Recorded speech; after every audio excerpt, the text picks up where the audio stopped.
everyone, welcome back to Sunny Live Shine. Thank you so much guys for tuning in. Well guys, I'm back again with the Mzansi Sophie stories, and today I'm talking about Sibongile and the Dlaminis. Well guys, kuze makuthiwa izehli idlathi abantu abaningi they were hoping ukuthi ngampela ingane engasizo engayona ke ekanjengaye uVusi, but ke abantu baphoxekile kakhulu because ingane engasiyona ke ekanjengaye uKwenzo, the favorite son guys, the favorite son.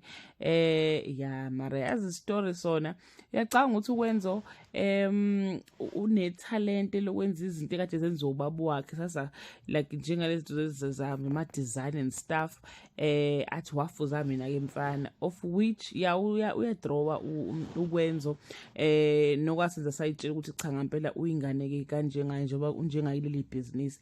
But unfortunately guys ke ukwenza kasiyona ke ingane ke kanjengayo, and uPhetheni akazimisele ukumtshela ukuthi ubani lo ahexeza naye ke wasethola ke uKwenzo.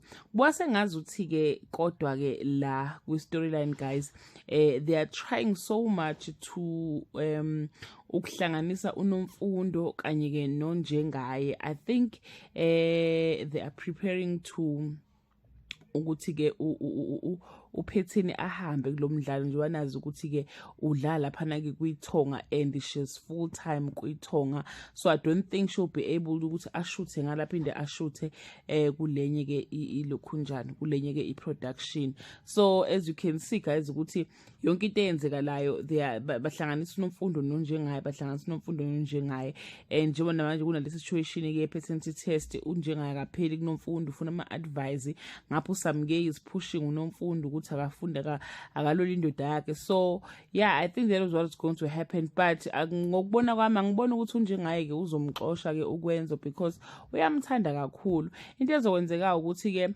uVusi uzosithola lezi indaba ukuthi kusanda kwenziwa ke ama paternity test and uzothola futhi ukuthi yena ucleared, but ke uKwenzo ke akekho ke cleared, and uzobe ufuna ukumtshela but unjengamtshela ukuthi no don't do that. So it's gonna be ifight manje kaVusi ke noKwenzo, and umuntu otshela uKwenzo ukuthi akasiyona ingane kaDlamini koba uVusi uma ngabe ke unjengaye decide ukuthi akamtsheli.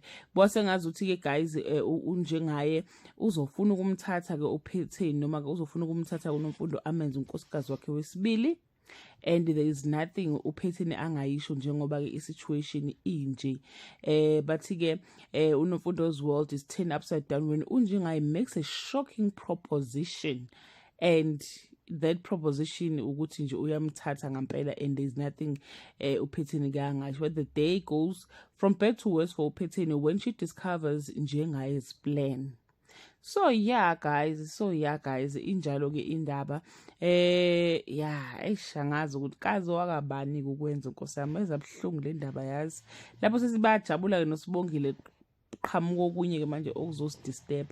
That brings us to the end of this video. To leave your comment below and share your opinion. Bye.